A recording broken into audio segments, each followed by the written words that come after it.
Hey Dremel fans! Dremel is partnering with our crafty friends at Sculpey to do a fun project for Best Friends Day. We'll be decorating a leather journal to bring back the tradition of pen pals. We'll be etching a design and adding some Sculpey clay decor for a great keepsake of letters to and from your best friend. So let's get started.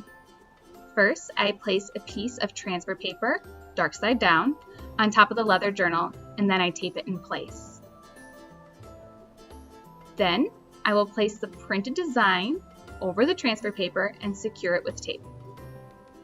Use a pen to trace the design, pressing firmly, making sure that the design transfers. When you're finished tracing, remove the tape and paper. You'll need to clamp the back side of your journal to your workspace to hold it in place. For this project, I used the Dremel 191 engraving accessory. Load the accessory in the tool and tighten using the accessory wrench. Turn on the tool, adjusting to your desired speed, and carefully trace the design. Now that I'm finished with part 1 of our awesome pen pal journal, I'm passing this project along to Sculpey to add some awesome clay decor for the bestie book.